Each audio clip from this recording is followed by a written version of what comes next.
दोस्तों, आज की जो घटना है यह इंसानियत को काफ़ी शर्मसार और चौंका देने वाली घटना है, जो कि आज फिर दोबारा एक ऐसी घटना हुई है जिसमें फिर दोबारा पाखंड का पर्दाफाश हुआ है और कुछ लोग जो मासूम भोले वाले लोग हैं वो फिर दोबारा किसी पाखंड की बातों में आकर के अपनी इज्जत और आबरू को गंवा बैठे। जी हाँ दोस्तों, आज की एक घटना ऐसी है कि एक बच्चे की लालसा में, एक औलाद ना होने की वजह से एक बच्चे की लालसा में एक महिला एक पाखंड के झांसे में आ जाती है और उसके साथ गलत काम हो जाता है, जो कि उसका शोषण कर लिया जाता है। जी हाँ दोस्तों, वह बच्चे की लालसा में एक तांत्रिक के हवाले हो जाती है और वह तांत्रिक उसके साथ वो हश्र करता है जिसको सुनकर आप भी हैरान और परेशान हो जाएंगे। जी हाँ दोस्तों, तो जानते हैं इस वीडियो को पूरा से बने रहिए हमारे साथ इस वीडियो के अंत तक। उससे पहले नमस्कार दोस्तों, मैं हेमंत कुमार अपने मेजर वार्ता यूट्यूब चैनल में आपका हार्दिक स्वागत करता हूँ।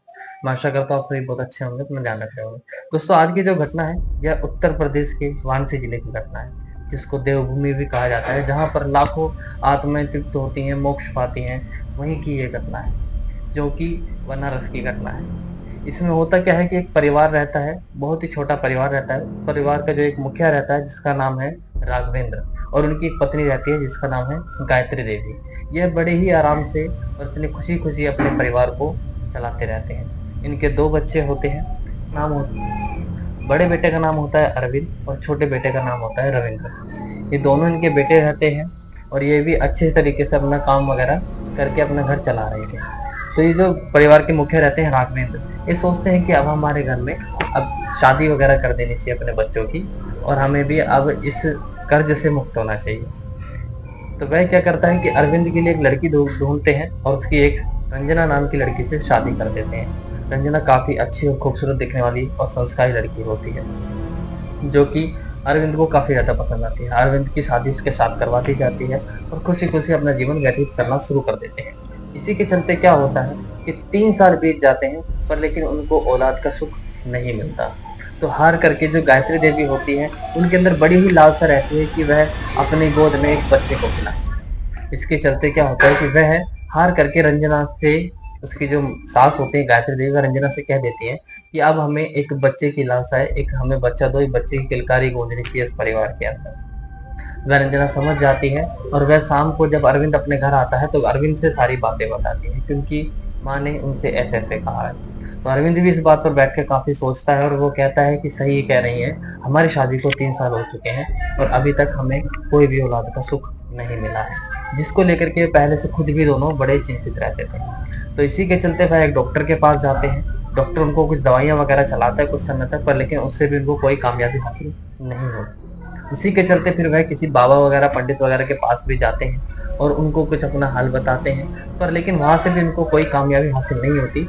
उनको भी वहां से निराशा ही देखने को मिलती है। इसी के चलते फिर क्या होता है कि जो रंजना रहती है, उसकी एक सहेली होती है रजनी नाम की। वह रजनी सहेली से अपनी मिलती है एक बार। तो रजनी बताती है कि क्या तुमको कोई बच्चा नहीं हुआ। तो वह उसके बारे में बताती है कि वह एक तांत्रिक को जानती है, जो कि घाट पर ही, शमशान घाट के पास एक तांत्रिक रहता है। रजनी बताती है कि वह उसके विश्वास वाला तांत्रिक है। रजनी उस तांत्रिक को काफी अच्छे से जानती है और उस पर विश्वास भी करती है। उससे पहले कई लोगों का भला भी उसने करवाया है। तो वह रंजना जो है उसकी बातों में आ जाती है और वह रंजना सोचने लग जाती है और अपने मन ही मन में बच्चे को लेकर के सपने बोलना शुरू कर देती है। तो रजनी उसको इतना अच्छा विश्वास दिलाती है कि वह खुशी के मारे पागल सी हो पड़ती है। तो रजनी जो रहती है वो सब कुछ उस तांत्रिक के बारे में उसको बता देती है और वह जा करके कहती है कि मैं अपने सास से पूछ करके बताऊंगी। वह रंजना जो रहती है वह अपनी सास के पास जाती है, जिसका नाम होता है गायत्री। गायत्री देवी के पास जब वह जाती है तो वो बताती है कि उसकी एक सहेली है रजनी नाम की, जो कि एक तांत्रिक के ऊपर बड़ा विश्वास करती है, उसको अच्छे से जानती है और उसको वह सारी बातें बताती है जो कि रंजना और रजनी के बीच में होती है। तो उसकी जो सास रहती है गायत्री देवी, वह उसकी बातों पर बिल्कुल बड़ी जल्दी से विश्वास कर लेती है और वह कहती है कि इस बारे में हम किसी को कुछ नहीं बताएंगे और चुप चुप सबको ये चीज का सरप्राइज देंगे, कोई दिक्कत नहीं है। वह जो रहती है गायत्री देवी, वह रंजना को लेकर के उस तांत्रिक के पास चली जाती है रजनी के साथ।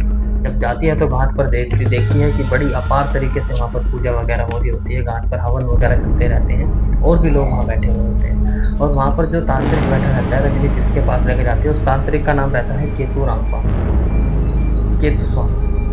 केतु स्वामी नाम का जो तांत्रिक होता है वहाँ पर बैठना होता है। जैसे ही रंजना को देखता है अपना होश खो बैठता है वह उसको देखकर मन ही मन में पता नहीं क्या-क्या ख़्यालें बुनने शुरू कर देता है। और फिर क्या होता है कि वह रजनी जो रहती है, वह सारी बातें बताती है रंजना की, कि ये इसकी सास है और ये रंजना उसकी सहेली है, रजनी की। और रजनी सारी बताती है कि इसको एक बच्चा चाहिए, उसके बारे में वह सारा कुछ उसके बारे में बता देती है कि 3 साल इनकी शादी को हो चुकी है। वह जो केतु केतु स्वामी जो रहता है तांत्रिक, वह कहता है कि कोई बात नहीं, इनको सुख बिल्कुल मिलेगा। और वह एक पर्चा बना करके उसमें कुछ हवन की सामग्री वगैरह लिख करके वह दे देता है, कहता है कि कल सुबह 10 बजे आना। इतनी बात वह मन में अंदर खुशी हो जाती है कि चलो अब तो उन्हें तांत्रिक ने भी कह दिया कि उनको बिल्कुल ये खुशी मिल जाएगी, उनका विश्वास है। लेकिन उन्हें अब तक भी बिल्कुल इस चीज का आभास नहीं था कि वह किसी न किसी घटना का शिकार होने के लिए जा रही है।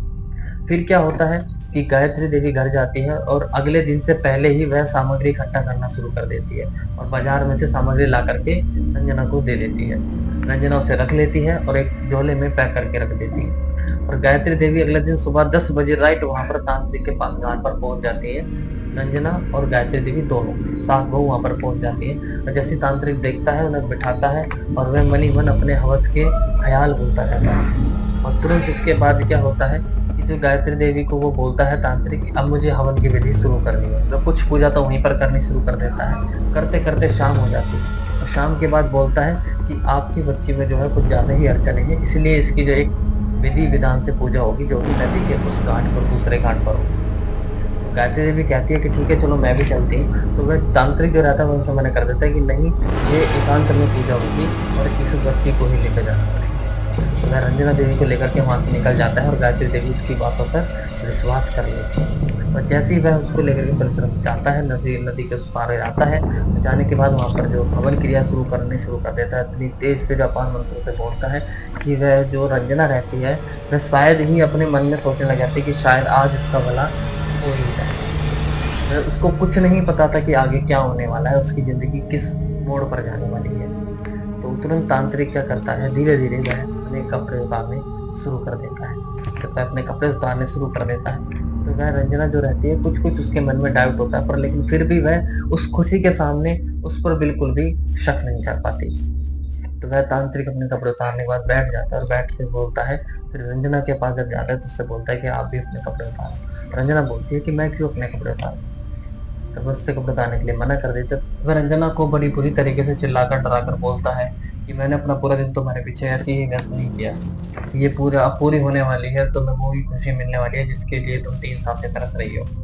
और वह रंजना जो है इतनी बुरी तरीके से डर जाती है कि वह उसकी बातों में आ जाती है और अपने सारे कपड़े उतार देती है और निर्वस्त्र हो जाती है। और वह कहता है कि तुम यहीं पर लेट जाओ, उसे वह लाल कपड़े पर लिटा देता है। लिटाने के बाद उसके साथ उस घिनौने काम को अंजाम देता है जिसको शायद ही सुनकर सब हैरान परेशान हो जाएंगे। वह उसके साथ बलात्कार कर देता है और लगातार 3 घंटे तक वही यही क्रिया जारी रखता है। फिर होने के बाद वह रंजना जो रहती है चुपचाप सहमी हुई बैठी रहती है। शायद ही वह इस चीज को सपना सोच रही थी कि एक सपने में ही कुछ उसके साथ ऐसा हो रहा है, लेकिन वो सब जो हो रहा था वो एक बिल्कुल हकीकत थी। और वह तांत्रिक फिर दोबारा जाकर के वहां पर बैठ जाता है और रंजना से कहता है कि तुम्हें ऐसे ही लेटे रहना। तो रंजना जो है ऐसी लेटी रहती है अपने घुटनों को मोड़ करके। तो तुरंत जब तांत्रिक तेज तेज मंत्रों का उच्चारण करता है तब क्या होता है कि रंजना ने बताया कि रंजना के पैर को ऐसा लग रहा था जैसे कोई पकड़ के उसे खींच रहा है और सीधे कर रहा है। जैसे पैर उसके जो सीधे हो जाते हैं तो ऐसा लगता है कि जैसे किसी ने पैरों पर कुछ दबाव डाला हुआ, और तुरंत ही उसके हाथों को ऐसा लग रहा है जैसे किसी ने पकड़ा है और हाथ ऊपर की तरफ सीधे हो जाते हैं और पैर और हाथ पे लगता है कि जैसे किसी ने कोई दबाव डाला हुआ है। रंजना ने बताया कि उसके सामने तांत्रिक बैठा हुआ था लेकिन उसके आसपास कोई भी नहीं था, वह निर्वस्त्र पड़ी हुई थी। तुरंत ऐसा लगता है जैसे कोई उसके साथ संबंध बना रहा है, लेकिन आसपास उसे कुछ दिख ही नहीं रहा था। सामने तो तांत्रिक बैठा था पर लेकिन उसके साथ कोई ना कोई आत्मा के रूप में संबंध बना रहा था। तो आखिर ऐसा कौन था जो उसके साथ संबंध बना रहा था, यह सिर्फ तांत्रिक ही जानता है। और वह रंजना जो है चुपचाप लेटी रहती है। तुरंत पूजा समाप्त होती है। समाप्त होने के कुछ टाइम बाद वह उसको लेकर के जब पहुंचता है घाट पर गायत्री देवी के पास तो वह कहता है कि तुम्हारी इसकी पूजा सफल हुई। और वह गायत्री देवी पूछती है तांत्रिक से कि क्या हमें अब बच्चा मिल जाएगा। तो तांत्रिक कहता है बिल्कुल मिलेगा, जो सुख आप चाह रहे थे, पूजा बिल्कुल सही विधि से हुई है और बिल्कुल सफल हुई है। और वह रंजना जो रहती है चुपचाप गुमसुम सी रहती है और वह उसके साथ गायत्री देवी के साथ अपनी सास के साथ चली जाती है घर को। गायत्री देवी घर पे जाके खुश रहती है और अपने ही मन में खुशी कुछ सपने देखने शुरू कर देती है। तो फिर रंजना देवी जो है घर में काफी सुनसान सी रहने लग जाती है, किसी से बोलती चाहती नहीं है। जब अरविंद घर पे वापस आता है तो अरविंद कहता है तुम चुपचाप क्यों, रंजना कुछ जवाब नहीं देती, बोलती है बस तबीयत खराब है ऐसे ही। 2-3 दिन गुजर जाते हैं तो अर्जुन काफ़ी ज़्यादा गुस्से में आकर के उससे बोलता है, उस पे काफ़ी दबाव डाल के पूछता है कि तुम्हें आखिर हुआ क्या है? तुम पहले तो ऐसी नहीं थी। तो रंजना जो है फिर उसको गले लगाकर रोने लग जाती है और सारी आप-बीती बताना शुरू कर देती है। और अरविंद जैसे ही ये बातें सुनता है उसके पैरों तले से ज़मीन निकल जाती है। और आखिर क्यों ना निकले? जिसको कुछ पता ही ना हो कि उसकी पत्नी के साथ क्या रहा, कोई ना कोई उसकी इज़्ज़त के साथ खिलवाड़ कर रहा है। जब उसे एकदम से पता चलता है तो वह आखिर एकदम टूट जाता है। वह गुस्से में आकर के अपनी पत्नी को उल्टी सीधी बातें सुनाता है रंजना को, और जाकर अपनी माँ से भी लड़ाई करनी शुरू कर देता है। और इसकी माँ और अपने परिवार को लेकर के वह तुरंत पास ही थाने में जाता है और थाने में जाकर के सारा मामला एसओ साहब को बताता है। एसओ साहब रविंद्र कुमार चौरसिया जी को सारा मामला बताया। वह तुरंत अपनी एक टीम उस बाबू को ढूंढने के लिए भेज देते हैं। और जैसे ही वहाँ ढूंढते हैं, पता चलाते हैं, तो हफ्ते भर 1 हफ्ते इसको ढूंढते हैं। ढूंढने के बाद पता चलता है कि जो केतु स्वामी जो तांत्रिक है वह उस गाँव को छोड़कर जा चुका है। तो तुरंत जो है, जो एसओ साहब रहते हैं, वो 2 टीम बनाते हैं फिर, और एक टीम उसको जो है बाहर के लिए ढूँढने के लिए रवाना कर देते हैं, और एक टीम वहीं पर ही वाराणसी में ही ढूँढना शुरू कर देती है। तो जो कुछ टाइम बाद एक कामयाबी हासिल लगती है कि बाबा का पता चल जाता है। बाबा का पता चलता है कि वह जो बाबा है वह गाज़ीपुर में छुपा बैठा है। तो एक टीम जाकर के उस बाबा को धर दबोच लेती है, और उसको दबोचने के बाद जब लेकर के आती है वापस थाने में, तो उससे जब कड़ी सख्ती से पूछताछ करी जाती है, तो जो तांत्रिक रहता है वह सब कुछ बताता है कि जो रंजना के साथ हुआ है, वह एक पहली लड़की ऐसी नहीं है।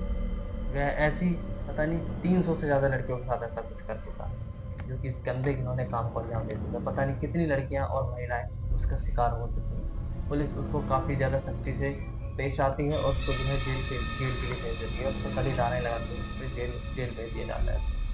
तो दोस्तों, इस घटना सुनाने का उद्देश्य किसी को हैरान करना, किसी को परेशान करना, किसी की भावनाओं को ठेस पहुँचाना नहीं है। हमारा सिर्फ इतना मकसद है कि आप जागरूक हो सकें, ताकि आप सचेत हो सकें कि पता नहीं किस चेहरे के पीछे कौन भेड़िया बैठा हुआ है। तो दोस्तों, इन सब चीज़ों से समझदार रहें, सतर्क रहें। हमारे यूट्यूब चैनल को सब्सक्राइब करें, लाइक करें, शेयर करें, ताकि आपके साथ-साथ आपके 4 और भी जागरूक हो सकें। तब तक के लिए चलते हैं, विदा लेते हैं इस वीडियो से। मिलेंगे फिर अगली किसी ऐसी सच्ची घटना के साथ। तब तक के लिए अपना ध्यान रखें, सुरक्षित रहें। नमस्कार। Yeah.